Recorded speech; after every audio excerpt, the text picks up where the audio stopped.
terlibat di dalam Festival Sastra Melayu Riau ini sebagai narasumber Bincang Sastra 4, yang ini adalah Bincang Sastra yang terakhir. Ada 4 sesi, ini adalah sesi terakhir dan nanti akan ditutup tanggal 28 September untuk pergelaran sastra, pemutaran film dokumenter dan lain-lain. Salam hormat saya juga kepada semua peserta yang tidak bisa saya sebutkan satu persatu, dari berbagai daerah, juga dari kawan-kawan para sastrawan, para peminat sastra yang ada di studio Suku Seni. Juga saya ucapkan selamat datang, terima kasih sudah bergabung. Pertama sekali saya mungkin harus meminta maaf kepada semua hadirin, semua peserta, bahwa mungkin ada banyak kekurangan di dalam pelaksanaan Bincang Sastra ini nanti. Di awal percakapan ini saya minta maaf, dan anggaplah ini sebagai satu proses awal dari Suku Seni Riau untuk mewujudkan kerja-kerja kebudayaan yang lain yang memang memerlukan energi yang besar. Saya kira apalagi di Suku Seni Riau itu tidak hanya sastra, tetapi juga semua cabang seni ada di Suku Seni. Ada teater, musik, tari, film, dan juga sastra, dan segala bentuk atau genre seni yang kita coba kembangkan di Suku Seni. Nah, sastra adalah merupakan salah satu program dari sastra, adalah Festival Sastra Melayu Riau yang tahun ini adalah tahun kedua. Di tahun pertama kemarin juga didukung oleh Kementerian Pendidikan dan Kebudayaan melalui Badan Bahasa, dan ini adalah festival yang kedua yang juga didukung oleh Badan Bahasa. Kita tentu saja, terutama Suku Seni, berharap festival ini bisa berlanjut di tahun-tahun mendatang, karena ini kita upayakan sebagai program unggulan untuk bisa secara berlanjutannya kita pertahankan menjadi event tahunan di Suku Seni Riau. Saya kira itu pembicaraan kita, lebih tentu saja saya akan serahkan sepenuhnya kepada para pembicara kita yang tentu saja pakar di dalam bidang ini, Taman Sastra Melayu, karena memang ini gongnya, gitu ya, gongnya dari bincang-bincang sastra sebelumnya, ini yang terakhir, dan saya berharap pelibatan untuk kali ini secara nasional, kawan-kawan dari seluruh Indonesia yang mungkin sempat hadir di forum ini sebuah kebahagiaan bagi kami, terutama Suku Seni, karena di tahun yang pertama kita tidak buka untuk secara nasional, tapi tahun ini kita mencoba khususnya untuk seminar yang terakhir ini dan juga buku. Jadi menyertai dari Bincang Sastra ini adalah penerbitan buku, penerbitan buku puisi Indonesia yang sedang proses cetak, memang belum selesai prosesnya. Mudah-mudahan di tanggal 28 September nanti akan diluncurkan di Gedung Tanjung Seni Idrus Tintin. Nah, Bapak, kita semua sudah tidak sabar untuk mendengarkan diskusi Bincang Sastra kita pada hari ini, yang dimana Bincang Sastra keempat kita ini bertema kemelayuan dalam sastra Indonesia, mencari tahu asal jadi, kemana hendak membawa diri. Nah, tema yang sangat menarik, dan tentunya diskusi kita pada hari ini akan dipandu oleh moderator luar biasa kita, yaitu ada Nur Parsaulian. Ya, terima kasih Adinda MC kita. Assalamualaikum warahmatullahi wabarakatuh. Selamat pagi semuanya. Salam tabi kepada tuan-tuan dan puan-puan yang telah hadir pada diskusi ini. Suku Seni Kuha, gitu ya apanya ya? Ya, Suku Seni ya. Oke, baik. Kita langsung saja ke diskusi kita pada siang hari yang berbahagia ini, Bincang Sastra keempat, yang ditaja oleh Suku Seni, Kemelayuan dalam Sastra Indonesia, mencari tahu asal jadi, kemana hendak membawa diri. Ini luar biasa nih judul ini, pasti kerja kepala suku ya nih, Meralin Zaini. Baik, narasumber kita ada di sini dua orang narasumber seperti yang sudah sama-sama kita ketahui.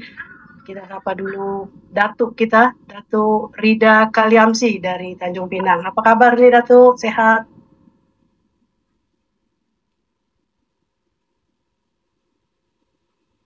Ya, kita sama-sama mengetahui. Tak dengar ya suaranya? Sepertinya masih unmute itu masih Farida. diaktifkan audionya, Datuk. Ya. Audionya masih Unmute, masih dipencet dulu yang apa gambar audio, masih unmute Pak.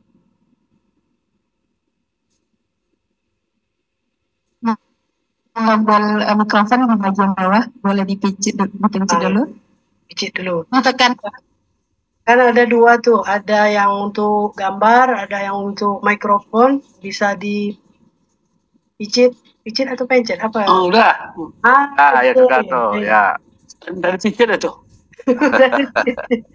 Baik, kita sama-sama mengetahui Datuk Rida Kaliamsi ini adalah sagang Melayu di tanah air, tidak hanya di bumi Melayu ini. Beliau sangat konsisten dan sangat produktif dan kreatif sekali untuk menyuarakan bagaimana Melayu itu sebenarnya. Dengan karya-karya dan kegiatan-kegiatan yang beliau lakukan, salah satunya adalah FSIGB, Festival Sastra Internasional Gunung Bintan, yang bulan ini juga akan dilangsungkan di Tanjung Pinang untuk ke-7 kalinya.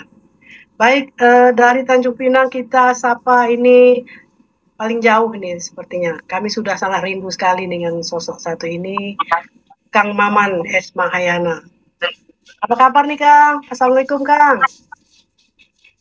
Alhamdulillah baik. Sudah lama tak sekali ke Riau ini Kang. Iya. Kalau dulu ke Bengkalis dijemput oleh Bang Musa Ismail pakai motor ya Kang ya. Iya. Sekarang Pak Musa sudah pakai Alphard. Tapi pernah juga berkeliling Pekanbaru pakai Hondanya Herlina Ningsi. Herlina Ningsi ya. Oh itu bohemian perempuan Melayu gitu. Ya.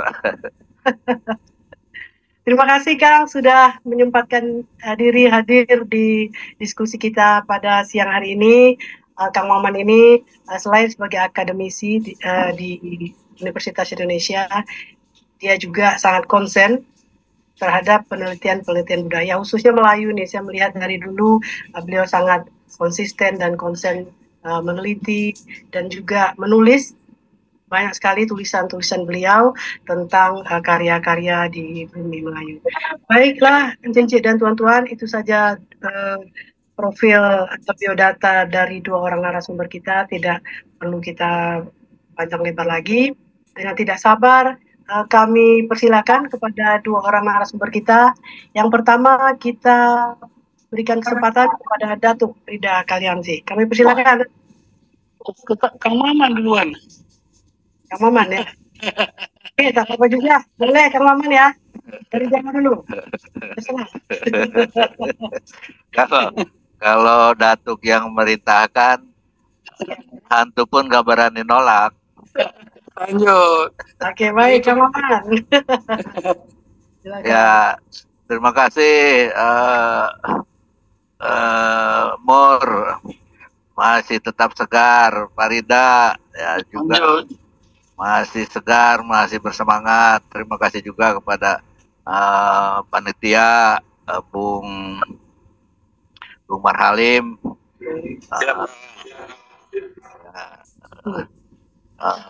Di sini ya saya sudah membuat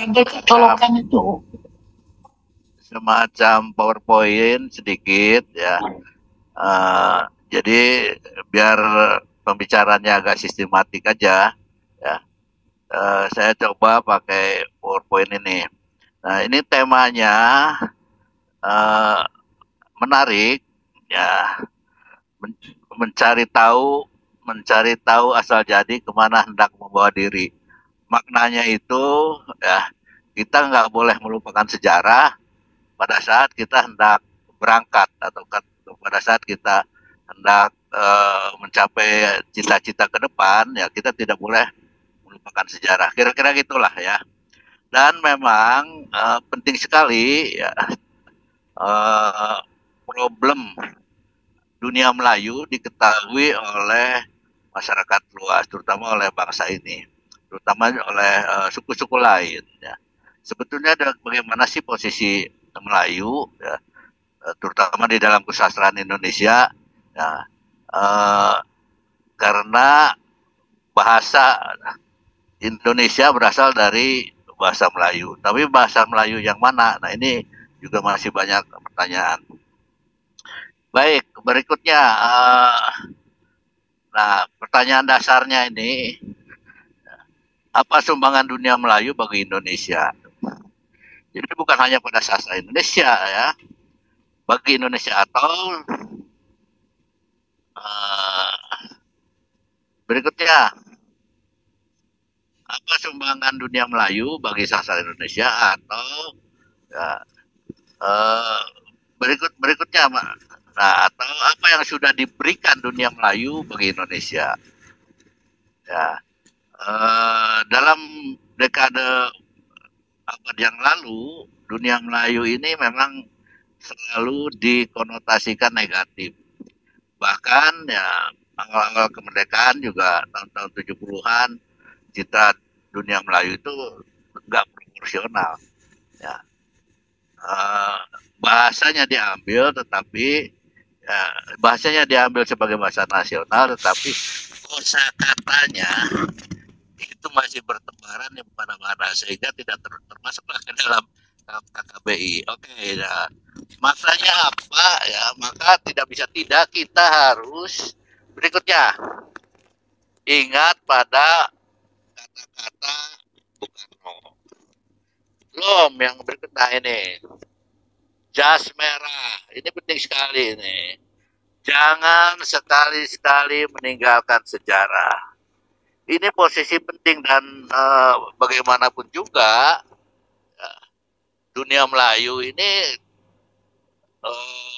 kalau boleh dikatakan, terutama bahasa Melayu itu mukjizat bangsa kita.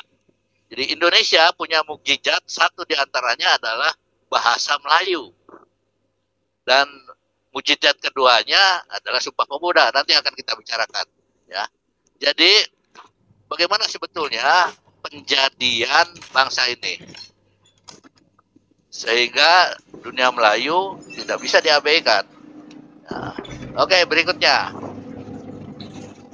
Nah, bagaimana sumbangan dunia Melayu? Maka kita tidak bisa lepas juga pada awal mula bangsa asing datang ke Nusantara. Yang pertama adalah India. Dan kita berterima kasih kepada India karena bangsa inilah yang memperkenalkan pemerintahan sehingga lahirlah kerajaan-kerajaan Hindu di Jawa. Kemudian India pula yang memperkenalkan sistem kepercayaan Hinduisme. Dan satu lagi yang penting adalah kesusastraan, aksara Brahmi, aksara Palawa dan sebagainya itu berasal dari India. Maka itulah awal mula penduduk di Nusantara mengenal tulisan, mengetahui tulisan, tetapi belum bisa menulis secara umum kan. Nah, kemudian yang kedua yaitu masuknya bangsa Arab dan Persia. Ini Persia ini penting sekali ya, karena kalau kita lihat misalnya sebetulnya Islam itu dibawa oleh para Gujarat atau oleh siapa? Di dalam pelajaran Islamologi di sekolah, Islam itu dibawa oleh para Gujarat, oleh para pedagang. Kalau oleh para pedagang artinya yang datang ke Nusantara membawa Islam ini bukan orang-orang hebat. Kenapa Islam berkembang begitu luas dan diterima oleh masyarakat di Nusantara? Ini pertanyaan penting ya, karena nanti berkaitan dengan bahasa. Nah, oke, berikutnya. Nah, problem kenapa Hinduisme tidak berkembang di luar Jawa adalah persoalan bahasa dan persoalan tulisan. Jadi ketika itu mau disampaikan ke masyarakat yang di luar Jawa, orang tidak kenal bahasanya, tidak kenal juga tulisannya. Sehingga mempelajari atau masuk menjadi Hindu itu satu perjuangan yang berat karena dia harus tahu bahasanya, harus tahu juga aksaranya. Inilah sebabnya kenapa Hindu tidak berkembang luas di luar Jawa. Nah, berbeda dengan Islam. Nah, kita bangsa ini harus berterima kasih kepada Hamzah Fansuri karena sebagaimana tertulis di dalam kitabnya Saraf Al-Asikin, artinya pada masa itu orang sudah mengenal bahasa Arab dan bahasa Parsi. Kalau bahasa Arab itu dari Al-Quran, dari penyebaran Islam. Kalau bahasa Parsi sangat mungkin orang-orang Parsi itulah yang datang awal mula atau memperkenalkan Islam. Nah, dengan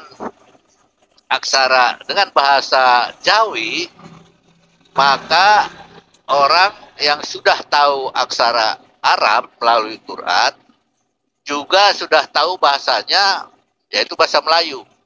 Bahkan juga banyak membentuk dialek-dialek. Maka kita kenal juga bahasa Banjar yang sebetulnya juga berasal dari dialek Melayu, ya.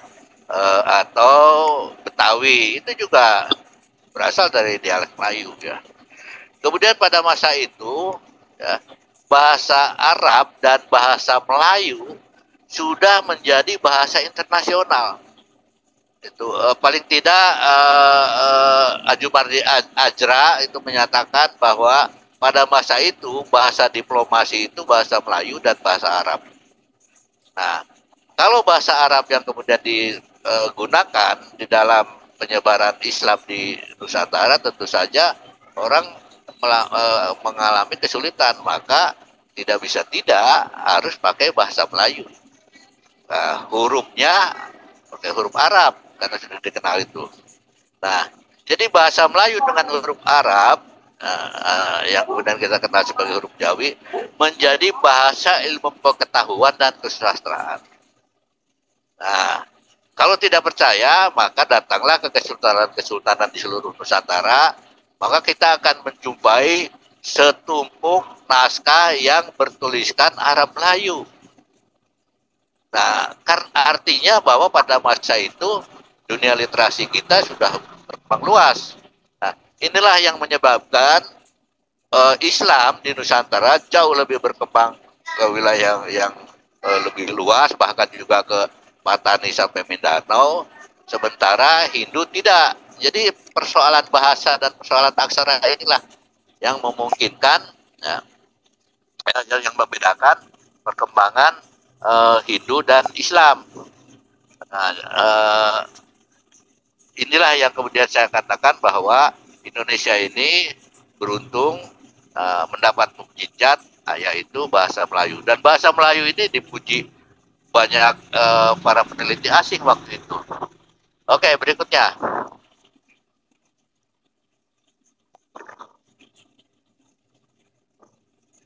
Nah, dampaknya adalah Islam menyebar melewati batas Nusantara, seperti tadi saya katakan, melewati ke Patani sampai ke Mindanao. Kemudian penyebaran Islam diterima secara luas itu juga karena Islam tidak mengenal perkastaan, sifatnya egaliter dan populis. Kemudian hurufnya sudah dikenal melalui huruf Arab, melalui Al-Quran, dan bahasanya sudah dikenal, yaitu bahasa Melayu. Maka apa yang dilakukan oleh Hamzah Fansuri dengan memperkenalkan bahasa Jawi itu memungkinkan Islam memungkinkan Islam menyebar dan sekaligus juga bahasa Melayu. Nah, hal lain lagi yang yang menjadikan Islam itu diterima karena sifat pendekatan para ulama itu yang adaptif, luas, inklusif, dan sosiokultural. Maka kita bisa melihat di banyak daerah Islam itu seperti ada semacam unsur sistem kepercayaan seperti yang terjadi di Talang Mamak itu, suku Talang Mamak, dia ngaku Islam. Ya, jadi suku Talang Mamak jalan lama dan jalan baru itu menunjukkan bahwa masuknya Islam juga tidak menghilangkan tradisi yang sudah berkembang, yang sudah diterima masyarakat pada masa itu. Ya. Dan salah satunya yang kemudian menjadikan Islam itu menyebar karena ditulis dalam bentuk syair. Syair ini sudah jelas berasal dari sastra Islam, ya, sastra Arab. Nah, dengan syair inilah maka kemudian beberapa kesultanan di Nusantara itu menempatkan syair untuk menulis ya, pengetahuan, menulis sastra, menulis ajaran dan sebagainya. Nah, dan di dalam sejarah perpuisian kita misalnya ya, syair inilah yang bertahan begitu lama, hampir 5 abad dia bertahan. Saya tidak tahu apakah cerpen nanti bisa bertahan juga 5 abad atau novel atau puisi misalnya. Yang pasti syair itu sampai sekarang masih ditulis orang. Artinya ya, syair itu bisa diterima begitu luas. Dia bisa dijadikan alat untuk membuat menyampaikan ajaran, membuat ilmu pengetahuan. Saya kira teman-teman di Pekanbaru dan di Kepulauan Riau yang dekat dengan dunia Raja Ali Haji misalnya sudah pahamlah mengenai masalah itu, jauh lebih tahu daripada saya kira-kira ya. Jadi dengan syair inilah kemudian sastra Islam berkembang ke wilayah Nusantara. Ya. Oke, berikutnya. Nah, setelah Islam berkembang di wilayah Nusantara, datanglah kemudian bangsa Eropa. Yang pertama, fase pertama itu Portugis dan Spanyol. Vasco da Gama yang mengawalinya dan dia mentok di India dalam rangka mencari rempah-rempah, mencari emas hitam. Nah, kemudian di India orang-orang Portugis Vasco da Gama mendengar bahwa ada emas hitam di wilayah Nusantara yang di sana itu berlimpah dan murah. Lalu datanglah mereka ke Ternate dan Tidore. Inilah awal mula gelombang pertama bangsa Eropa datang ke Nusantara. Nah, karena ada rempah-rempah di Ternate dan Tidore. Nah, salah satu produk orang Portugal ya, yang saya kira bisa kita cermati adalah sebuah mahakarya berjudul Luciadi. Itu mahakarya bapak penyair Portugis bernama Camus ya, yang di sana tergambarkan bagaimana sejarah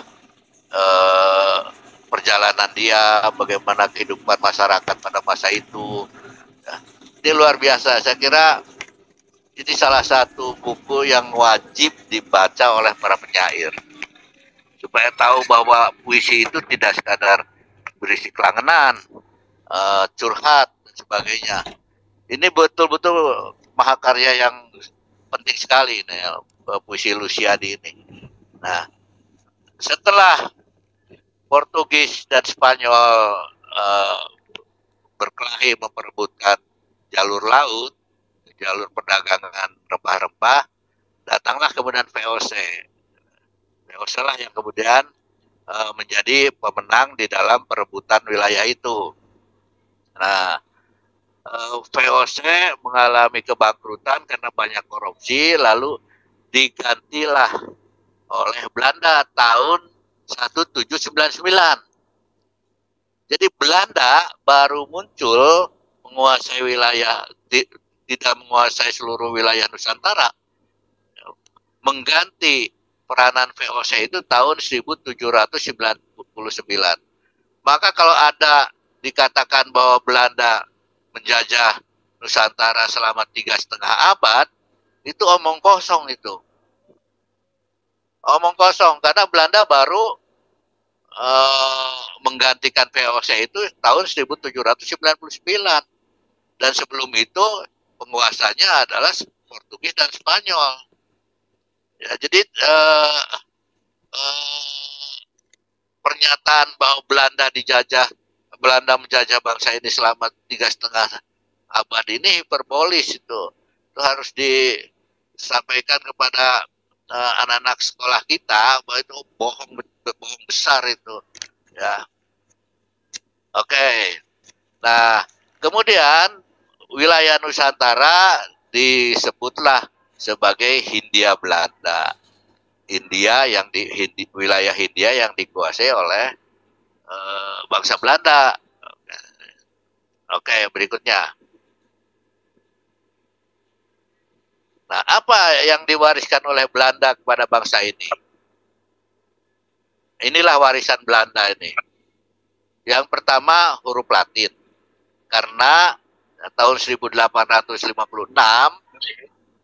penulisan huruf Jawi, ya, huruf Arab Melayu itu diganti oleh huruf Latin. Maka pada masa itu ya, terjadi pembuta hurufan massal dalam tanda petik, ya. Dalam tanda petik pembuta hurufan massal. Karena orang yang tidak bisa membaca dan menulis huruf Latin dianggap sebagai buta huruf. Bahkan setelah merdeka juga orang mengatakan bahwa orang nggak bisa baca tulis huruf Latin itu dianggap buta huruf. Padahal setiap malam dia baca Quran. Dia nulis dalam aksara Jawi. Jadi anggapan bahwa buta huruf itu melekat pada orang yang tidak bisa baca tulis huruf Latin ini juga salah kaprah itu. Kemudian sumbangan Belanda kepada bangsa ini adalah mesin cetak, karena dari sanalah Belanda lah yang kemudian memperkenalkan percetakan, kemudian membuat persurat kabaran. Meskipun juga Inggris di Semenanjung Melayu memperkenalkan juga mesin cetak. Ya. Kemudian sumbangan Belanda bagi bangsa Indonesia adalah pendidikan bagi segelintir orang. Ya. Tidak massal. Maka kalau misalnya ada sekolah Belanda itu untuk penduduk pribumi hanya sampai 3 tahun. Kemudian kalau kita baca bukunya Kis Guru Nebur tentang bagaimana politik Belanda dalam soal bahasa, maka kita akan melihat bahwa Belanda selalu setengah hati di dalam mengajarkan bahasa Belanda. Bahkan sekarang ini anak-anak muda Belanda protes kepada para pendahulunya karena Belanda di tempat-tempat bekas jajahannya itu tidak meninggalkan apa-apa. Beda dengan Portugis yang meninggalkan bahasa dan agama. Atau Spanyol yang juga meninggalkan bahasa dan agama. Belanda tidak meninggalkan apa-apa bagi penduduk pribumi. Karena ini pengajaran bahasa Belanda disampaikan setengah hati. Nah, pertanyaannya kenapa pengajaran bahasa disampaikan setengah hati oleh pemerintah Belanda? Karena ada semacam ketakutan juga. Ya, apalagi waktu itu bahasa Melayu sudah menyebar begitu luas. Ya, Belanda takut bangsa kita ini tahu bahwa ternyata Belanda ini negeri yang tidak lebih besar dari Jakarta. Negeri kecil, kemudian tidak banyak pahlawannya, kemudian ya Eh, nah, karena posisi Belanda sebagai negeri kecil, maka harus ada framing, harus ada stigmatisasi, harus ada pencitraan. Nah, dicitrakanlah bahwa Belanda sebagai Mesias, Belanda sebagai negeri besar. Salah satu usaha untuk membuat citra itu di pelajaran geografi. Jadi di pelajaran geografi ada peta Belanda dan peta Indonesia, peta Nusantara. Kalau peta Nusantara itu 2 meter kali 1 meter, ya, kalau peta Belanda hampir setengah tembok ruangan itu, ya, sehingga murid-murid bisa membayangkan betapa besarnya Belanda. Padahal ya, selokan, parit, gang segala macam masuk di situ. Sementara peta Nusantara ya, hanya gambaran secara umum saja. Ya, itu salah satu usaha bagaimana Belanda membuat citra sebagai negeri besar. Kemudian juga, nah, salah satu peninggalan Belanda yaitu ejaan yang kacau. Kalau kita menonton film Max Havelaar misalnya, ya, atau kita baca bukunya para priai, ya, bagaimana orang Belanda berjalan dan tidak boleh ada satu orang pun penduduk yang mendongak, kita harus nunduk. Itu juga digambarkan oleh Pram di dalam Bumi Manusia. Ya. Jadi rendah betul posisi penduduk pribumi itu. Itu juga kelihatan di novelnya novelnya judul Salah Asuhan. Dalam novel Salah Asuhan itu si tokoh utamanya itu Hanafi. Kalau mau kawin dengan Pori yang Indo, dia harus mengajukan diri melakukan persamaan hak. Ya, kalau kemudian pengadilan Belanda memberi izin sebagai dengan izin persamaan hak, maka baru dia boleh kawin dengan Indo Prancis, itu pun bukan dengan Indo Belanda. Jadi kalau mau dengan orang Belanda itu harus lebih tinggi lagi posisinya. Nah, dan di dalam stratifikasi sosial pada masa itu, Belanda itu sebagai menempati posisi teratas. Setelah itu kulit putih. Setelah itu Asia Timur. Setelah itu Asia Barat. Setelah itu para priai, dan paling bawah ya paling bawah di bawah sepatu kita adalah bangsa pribumi. Luar biasa Belanda itu membuat citra bangsa kita sebagai bangsa yang rendah itu. Ya, nah inilah warisan Belanda yang harus kita kenyahkan betul. Nah, oke, berikutnya. Nah, kenapa tadi saya katakan bahwa ejaan Belanda ya adalah ejaan yang kacau? Karena pertama dia tidak mengikuti apa yang terjadi dalam ejaan yang disusun oleh Marsden. Begitu juga sebetulnya Raja Ali Haji sudah membuat ejaan itu, tapi dia tidak pakai itu. Maka di sana di dalam ejaan Van Opposition itu kita melihat ada OE, ada DJ, ada NJ, ada TC untuk C. Ya, terutama yang OE ini. Ya. Nah, kalau kita lihat ejaan Marsden ini sejalan dengan apa yang ditulis oleh Raja Ali Haji. Nah, ini yang dilakukan oleh Abdullah Munshi di dalam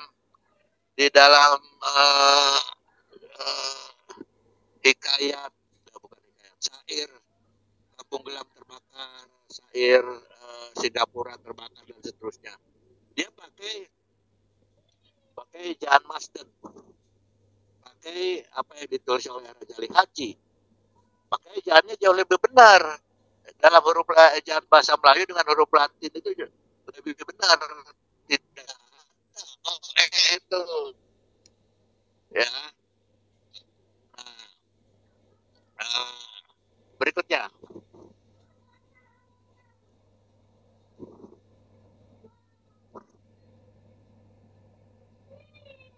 Nah, Abdullah Munshi ini menggunakan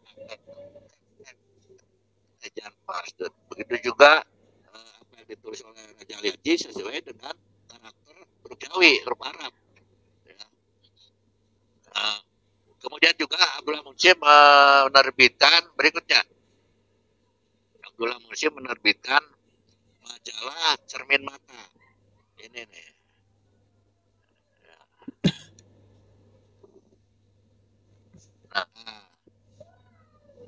Nah ini C itu tidak pakai TJ, tapi pakai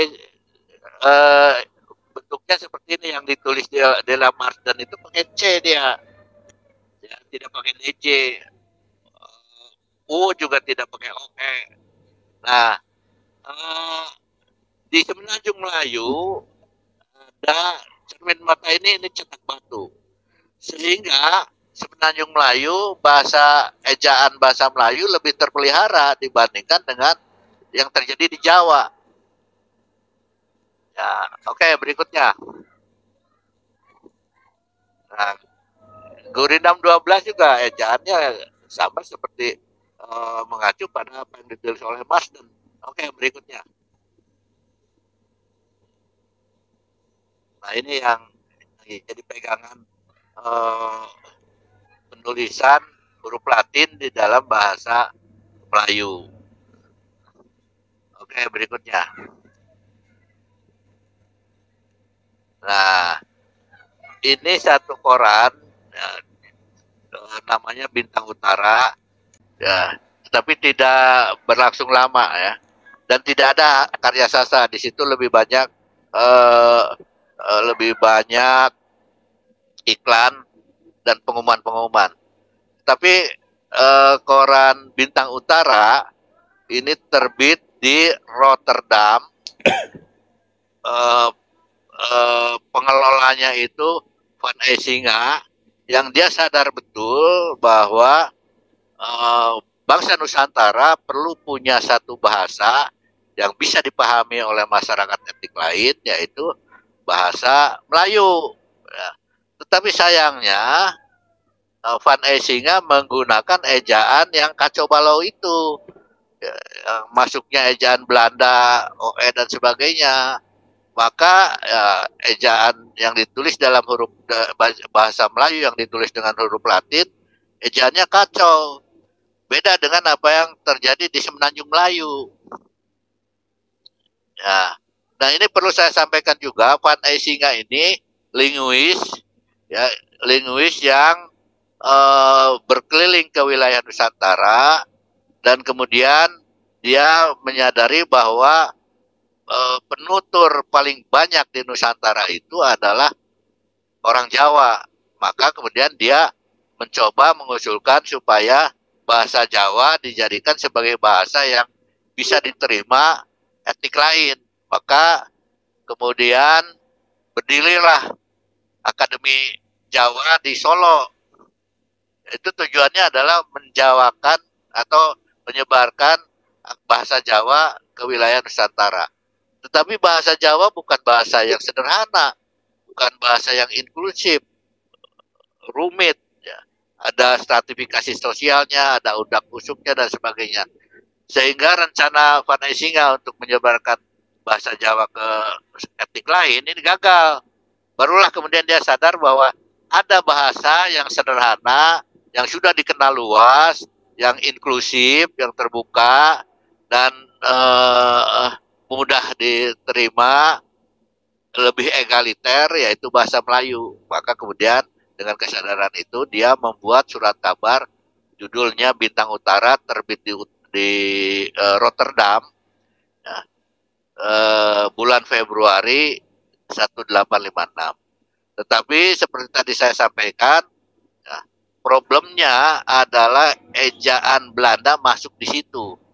Kalau dia merujuk pada ejaan Marsden, maka sebetulnya ejaannya bisa lebih tertib.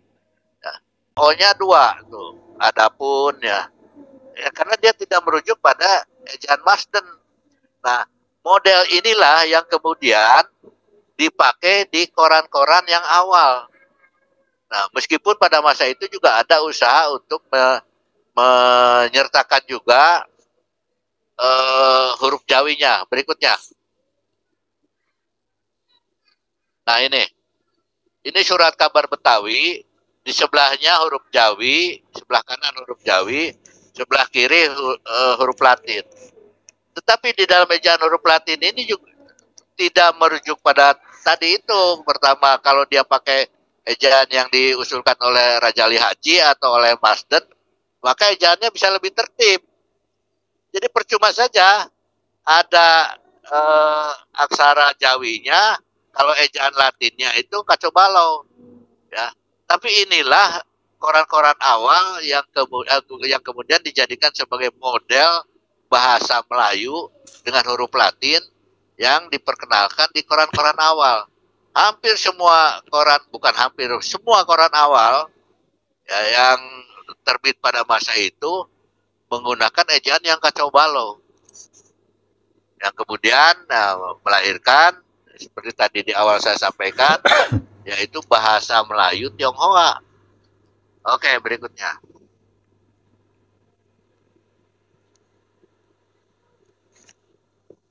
Nah, ini ejaan yang diusulkan oleh Marsden, oleh Van Opposen.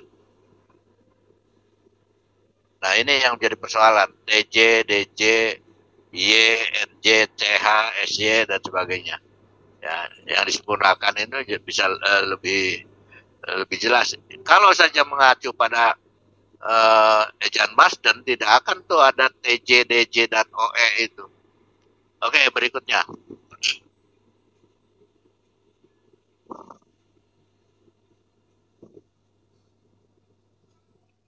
Nah,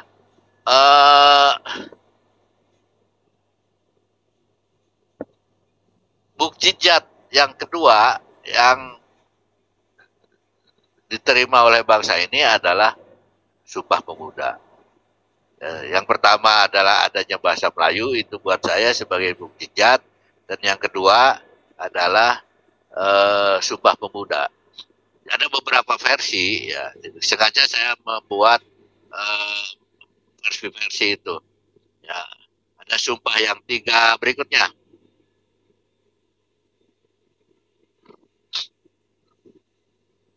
Nah, ada yang ini yang teks yang lain lagi ini ya. Kami putra dan putri Indonesia mengaku bertumpah darah yang satu tanah Indonesia. Kami putra seterusnya. Oke, berikutnya.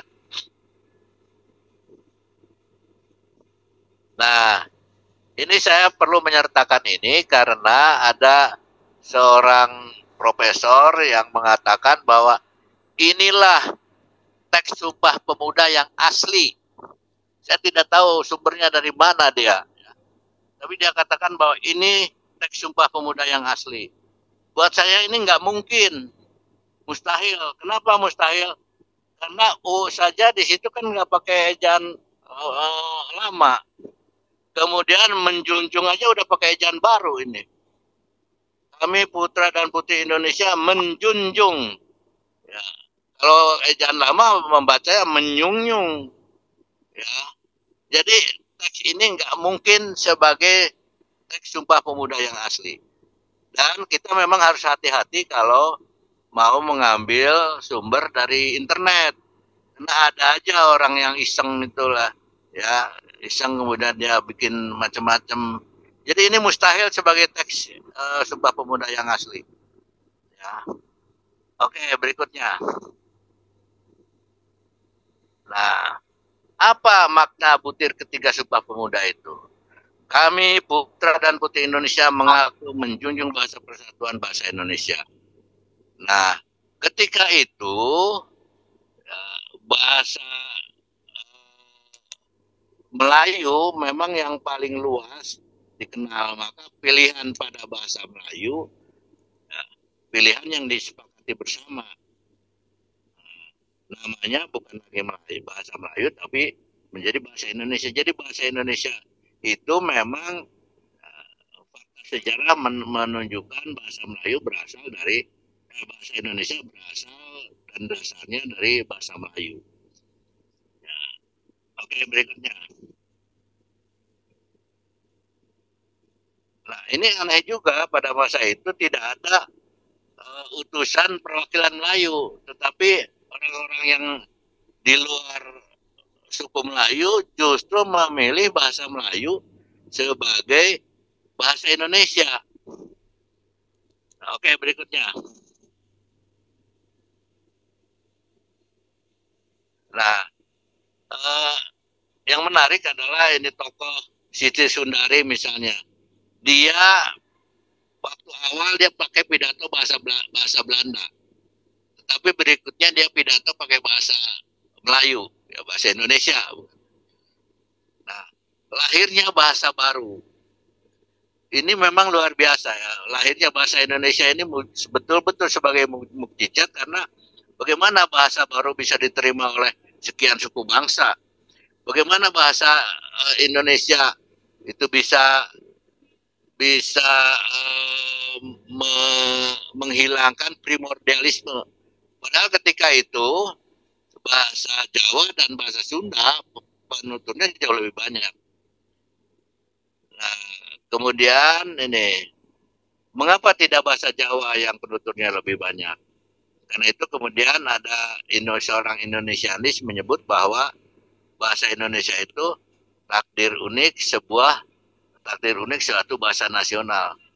Jadi kalau tidak ada bahasa Melayu, kita tidak bisa membayangkan bagaimana persatuan kita ini, bagaimana ego primordialisme itu bisa lebur hanya karena bahasa Indonesia itu. Oke, berikutnya. Nah, ini Ki Hajar Dewantara, tokoh Jawa, ya, di dalam kongres pertama di Solo. Ya. Ini juga politis ini ya. Kongres pertama bahasa Indonesia justru di wilayah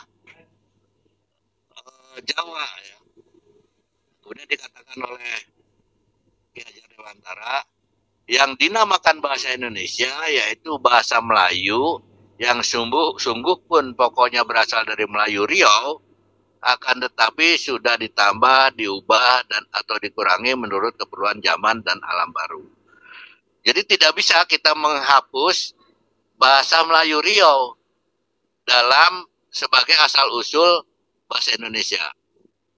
Nah, nanti ada penjelasan kenapa kok bahasa Melayu Riau. Oke, berikutnya.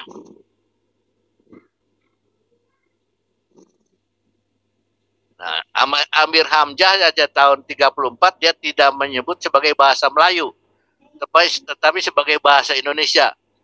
Ya, di Pujangga Baru tahun 34 dikatakan bahasa Indonesia yang dekat sekali pada hikayat-hikayat zaman dahulu ialah bahasa Indonesia di Riau,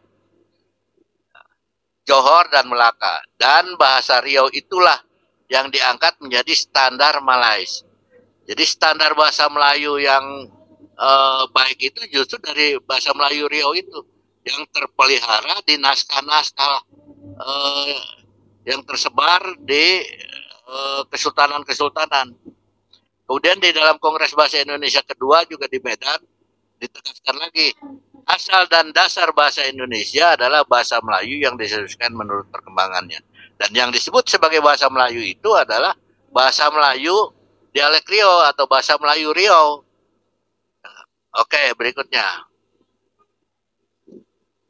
Nah, Sanusi Pane. Ejaan bahasa Indonesia menggunakan ejaan ilmu pengetahuan yang internasional, yang pada dasarnya hampir sama dengan ejaan yang berlaku di Semenanjung. Pertukaran ejaan yang diuraikan di atas itu mendekatkan kita kepada Semenanjung yang menurut ejaan Inggris yaitu yang cocok dengan ejaan internasional yang kita maksud. alangkah baiknya jika majalah-majalah dan surat-surat kabar kita, apalagi Pujangga Baru, mulai mewujudkan maksud itu. Maka memang kemudian ada kerjasama antara masyarakat Semenanjung Melayu, tokoh-tokoh Semenanjung Melayu dengan tokoh-tokoh Indonesia yang kemudian melahirkan ada ejaan baru, ada ejaan Melindo, Melayu Indonesia, dan tetapi semuanya itu tidak diresmikan. Baru pada tahun 72 diresmikanlah ejaan yang disempurnakan. Oke, berikutnya. Nah, Sultan Iskandar tahun 60 dia sebutkan bahwa pengalaman menunjukkan dan meyakinkan saya bahwa bahasa kita, bahasa Indonesia yang telah dan selalu diperkaya menurut dasar yang baik dan yang disempurnakan itu akan mencapai tingkat gilang gemilang kelak. Lebih-lebih lagi apabila usaha pemerintah RI dan pemerintah Persatuan Tanah Melayu akan menyamakan bahasa Indonesia dengan bahasa Melayu itu kelak sungguh-sungguh dapatlah diharapkan menjadi sebuah bahasa yang baik dan berkumandang di Asia Tenggara. Nah, ini yang kemudian nanti belakangan muncul wacana bahasa resmi untuk ASEAN itu apakah bahasa Melayu atau bahasa Indonesia atau bahasa nama lain yang diambil dari bukan bahasa Indonesia atau bukan bahasa Melayu ya. Oke, berikutnya. Nah, apa konsekuensinya bagi sastra Indonesia? Ya. Maka ya nasib sastra Indonesia, suratan nasib sastra Indonesia itu tidak bisa melupakan jejak sejarahnya, yaitu tradisi sastra Melayu. Sastra Melayu sebagai akar tradisi sastra Indonesia. Ini fakta sejarah. Andaikan misalnya bahasa Indonesia itu diambil dari bahasa Sunda, maka akar tradisi sastra Indonesia itu ya ke bahasa Sunda atau bahasa Jawa misalnya dijadikan sebagai bahasa Indonesia, maka akar tradisi sastra Indonesia ya sastra Jawa itu. Nah, karena jelas sekali di sini bahwa bahasa Indonesia itu diambil dari bahasa Melayu Riau, maka akar tradisi sastra Indonesia ya tidak bisa tidak. Memang sastra Melayu. Nah, sastra Melayu yang mana? Yang berkembang di Riau dan sekitarnya itu. Bahasa Melayu sebagai asal dan dasar bahasa Indonesia. Nah ini penting juga ya. Bahasa Melayu yang mana? Kenapa harus bahasa Melayu Riau? Karena ada sekitar 80 dialek Melayu sebagai bahasa daerah. Apakah itu masuk sebagai bahasa Indonesia? Nah, maka kita harus bedakan juga yang dimaksud dengan bahasa Melayu itu ya dari bahasa Melayu Riau itu. Kan ada dialek Melayu Kampar misalnya, atau dialek Banjar yang kemudian melahirkan bahasa Banjar, dialek Betawi yang kemudian melahirkan bahasa Betawi ya. Nah, salah satu kelalaian dilakukan oleh pemerintah kita adalah tidak mencatat semua kosakata yang tersebar di wilayah Melayu Riau dan sekitarnya itu, termasuk juga di Kepulauan Riau. Kalau memang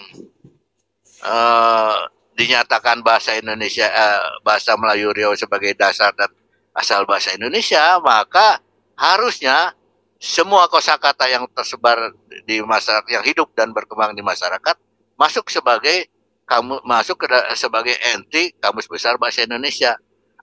Tapi saya yakin bahwa suatu saat nanti kosakata yang tersebar di masyarakat Melayu Riau akan masuk juga sebagai entry Kamus Besar Bahasa Indonesia. Kenapa saya bisa mengatakan begitu? Karena membaca buku Bulang Cahayanya Pak Rida Kaliamsi, ada banyak kosakata yang tidak ada di Kamus Besar. Membaca puisi-puisi Denny Kurnia juga banyak itu kosakatanya yang tidak ada di dalam kamus besar. Ya, ini kan ironi bahwa bahasa Indonesia asalnya dari bahasa Melayu Riau, tapi kosakatanya di kamus besar tidak ada. Ya, ini saya kira PR kita bersama, ya, bahwa kita perlu mensupport atau memberikan masukan kepada pemerintah bahwa semua kosakata yang hidup di masyarakat Melayu, ya, itu harus masuk sebagai kamus besar bahasa Indonesia. Oke, nanti ada pertanyaan berikutnya. Nah, bagaimana posisi sastra Indonesia? Nah, sastra Indonesia ya jelas karya warga negara Indonesia yang ditulis dalam bahasa Indonesia. Ya, bagaimana posisi sastrawan di Riau, Pak Rida, Pak Denny Kurnia, Taufik Ikram Jamil, termasuk Marma Halim Jaya ini, ya, apakah dia sebagai sastrawan Melayu atau sastrawan Indonesia? Ya, kalau merunut dari latar belakang sejarahnya, tentu saja dia masuk sebagai sastrawan Indonesia, ya, karena ada 3 pembeda, yaitu sastra daerah, yaitu sastra etnik, sastra Indonesia, dan sastra asing. Jadi kalau dia menulis dalam bahasa Melayu Riau, ya dengan sendirinya dia masuk sebagai sastra Indonesia, karena itu akar dan dasar bahasa Indonesia. Kalau dia menulis dalam bahasa Melayu Kampar misalnya, nah masuk dia sebagai sastra daerah, atau Melayu Talang Mamak misalnya. Ya. Nah, di luar itu, kalau ada sastrawan Indonesia yang nulis dalam bahasa Inggris, ya tentu saja dia karya itu bukan masuk sebagai sastra Indonesia. Oke, berikutnya. Nah, inilah posisi dan peran sastrawan Melayu dalam peta sastra Indonesia. Dengan bermunculannya teman-teman sastrawan di Pekanbaru, di Tanjung Pinang, dan seterusnya, maka ya, secara langsung dia memperkaya kosakata bahasa Indonesia. Karena tadi seperti saya sebutkan, banyak sekali kosakata di Bulang Cahaya dan di Denny Kurnia atau di karya-karya Taufik Ikram Jamil yang tidak ada di kamus besar. Ya. Kemudian menegaskan sosio budaya Melayu yang berkaitan dengan sejarah panjang yang cemerlang. Kita tidak bisa menafikan kebesaran dan kecemerlangan sejarah perjalanan bahasa Melayu, ya. Kemudian juga menegaskan bahwa asana literasi Adilung tersebar di berbagai kesultanan yang ditulis dalam bahasa Melayu. Nah, kemudian juga tradisi Melayu yang heterogen, karena ada misalnya pantun atau syair atau mantra orang laut, suku laut, ya. Apakah itu masuk sebagai sastra Indonesia atau tidak, ya. Ya, tapi itu jelas bahwa dengan apa yang ditulis oleh teman-teman di sastrawan Riau ini, ya, itu memperkaya kosakata dan menegaskan sosial budaya Melayu yang berkaitan dengan sejarah, hasanah, dan tradisi. Jadi saya membaca puisinya Denny Kurnia itu, ya, beberapa kali bolak-balik cari kosakata di kamus besar, ternyata tidak dijumpai. Ya. Kemudian dengan sendirinya juga mengikis stigmatisasi dunia Melayu yang negatif. Ya. Jadi selama ini ada semacam citra negatif Melayu yang malas, Melayu yang miskin dan sebagainya, ya. Itu dengan munculnya karya-karya teman-teman dari Pekanbaru ini sekaligus juga mengikis stigmatisasi dunia Melayu yang negatif itu.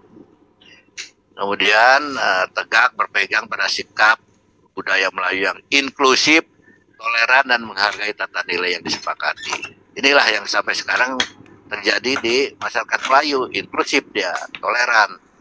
Kemudian hal yang juga penting adalah